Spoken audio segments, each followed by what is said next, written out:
Hindi repo में आप सबका स्वागत है। आज हम बात करेंगे पटना की उन सड़कों की जहां भविष्य बनाने के सपने पुलिस की लाठियों से टकरा गए। जरा ये तस्वीर देखिए। पटना की एक सड़क, पुलिस पानी की तेज बौछारें मार रही है और एक छात्र सीना तानकर उसे सलाम कर रहा है। चारों तरफ से एक ही नारा गूंज रहा है, सरकार कमजोर, पेपर लीक। ये तस्वीरें सिर्फ एक विरोध की नहीं हैं, ये लाखों छात्रों के गुस्से और उनकी बेबसी की एक जीती जागती कहानी कह रही हैं। जैसा कि वहीं मौजूद एक छात्र ने कहा, आंदोलन और लाठीचार्ज हमारी परीक्षा प्रक्रिया का हिस्सा बन गए हैं। सोचकर देखिए कितनी हताशा होगी उस आवाज में जिसे नौकरी की तैयारी के साथ साथ लाठियां खाने की भी तैयारी करनी पड़ रही है। तो चलिए आज इसी सवाल की तह तक चलते हैं। आखिर बिहार की सबसे बड़ी सरकारी नौकरी की परीक्षा बीपीएससी को लेकर इतना बड़ा बवाल क्यों मचा है? क्यों इन छात्रों का भविष्य इस तरह से दांव पर लगा हुआ है? आइए इस पूरी कहानी को परत दर परत समझते हैं। तो सबसे पहले ये देखते हैं कि पटना की सड़कों पर ये हंगामा आखिर शुरू कैसे हुआ। देखिए, कहानी शुरू होती है 13 दिसंबर से। 70वीं बीपीएससी की प्रीलिम्स परीक्षा थी, लेकिन उसी दिन पटना के बापू परीक्षा केंद्र से पेपर लीक के संगीन आरोप सामने आ गए। ये एक छोटी सी चिंगारी थी जो धीरे धीरे सुलगती रही और फिर 29 दिसंबर को एक बड़े आंदोलन की आग में बदल रही। छात्र सड़कों पर उतरे तो जवाब में मिली पुलिस की लाठियां और पानी की बौछारें। मामला इतना गरमाया कि साल के आखिरी दिन मतलब 31 दिसंबर को छात्रों का एक ग्रुप अपनी शिकायतें लेकर सीधे चीफ सेक्रेटरी से मिला। आप सोचिए कैसे कुछ ही हफ्तों में एक परीक्षा का विवाद सड़क पर एक संग्राम में बदल गया। तो सवाल ये है कि आखिर इस एक परीक्षा पर इतने सारे सवाल क्यों उठ रहे हैं? चलिए अब इस पहेली के टुकड़ों को एक एक करके जोड़ते हैं। सबसे पहले इस नंबर पर नजर डालिए, 3,25,000।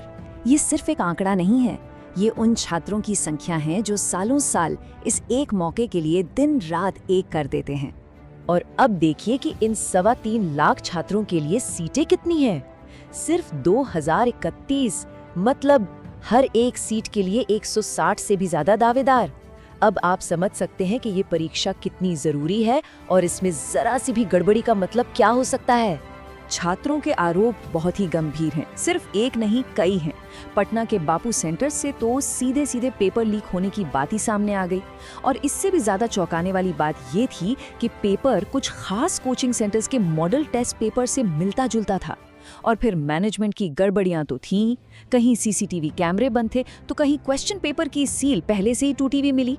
ये सब मिलकर एक ऐसी तस्वीर बना रहे हैं जहां परीक्षा की ईमानदारी पर भरोसा करना ही मुश्किल हो जाता है। लेकिन इस पूरे झगड़े के बीच में एक और बड़ा और थोड़ा मुश्किल सा मुद्दा है जिसे कहते हैं नॉर्मलाइजेशन।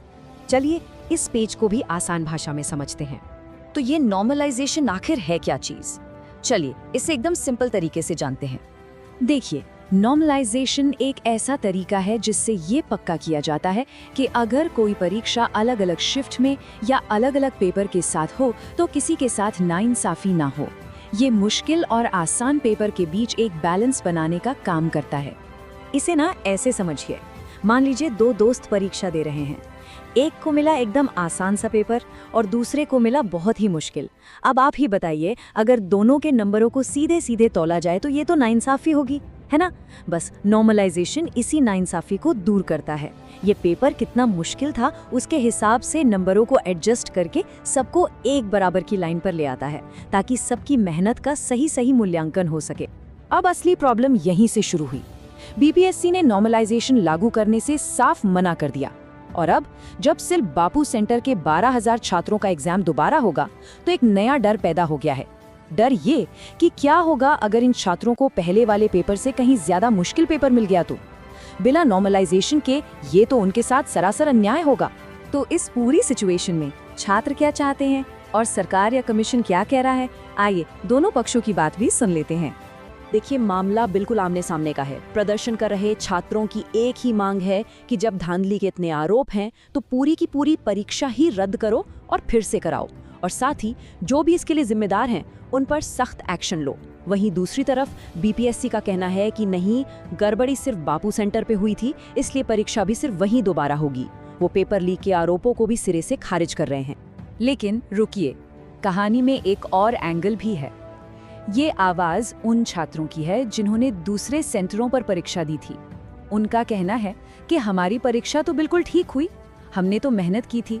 अब अगर पूरी परीक्षा रद्द होती है तो ये हमारे साथ बहुत बड़ा अन्याय होगा।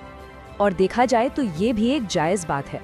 ये सब देखकर मन में एक बड़ा सवाल उठता है, क्या पेपर लीक और धांधली रोकने के लिए हमारे पास कानून नहीं है, या फिर वो कानून सिर्फ कागजों की शोभा बढ़ाने के लिए हैं? जवाब है कानून तो है, और कोई ऐसा वैसा कानून नहीं, एक बहुत सख्त नया कानून है। इसका नाम है बिहार लोक परीक्षा अधिनियम 2024। कमाल की बात देखिए, ये कानून इसी साल बनाया गया था, खास तौर पर ऐसी ही धांधली को रोकने के लिए। और जरा इस कानून में सजा तो देखिए, पेपर लीक करने पर सीधे सीधे 10 साल तक की जेल, जुर्माना भी कोई छोटा मोटा नहीं, 1 करोड़ रुपए तक का। इतना ही नहीं, जो कंपनी परीक्षा करवा रही है अगर वो दोषी निकली तो उसे भी बैन किया जा सकता है। मतलब कागज पर तो सजा बहुत ही सख्त है। तो अब सबसे बड़ा और सबसे जरूरी सवाल यही है, जब पेपर लीक रोकने के लिए इतना कठोर कानून पहले से बना हुआ है, तो फिर इन छात्रों को अपना हक मांगने के लिए सड़कों पर उतरकर लाठियां खाने की नौबत ही क्यों आई? क्या फायदा ऐसे कानून बनाने का अगर उसे सख्ती से लागू ही नहीं किया जाए? तो अंत में ये एक सवाल हमारे सामने खड़ा है, क्या ये बीपीएससी का हंगामा सिर्फ एक परीक्षा में हुई गड़बड़ी का मामला है, या फिर ये उस पूरे सिस्टम का एक लक्षण है जो कहीं ना कहीं टूट चुका है और लाखों नौजवानों के भविष्य के साथ खिलवाड़ कर रहा है? इस पर आपकी क्या राय है, हमें जरूर बताइएगा। ऐसे ही और मुद्दों की गहराई तक जाने के लिए हिंदी रीपो को सब्सक्राइब करना बिल्कुल मत भूलिएगा। धन्यवाद।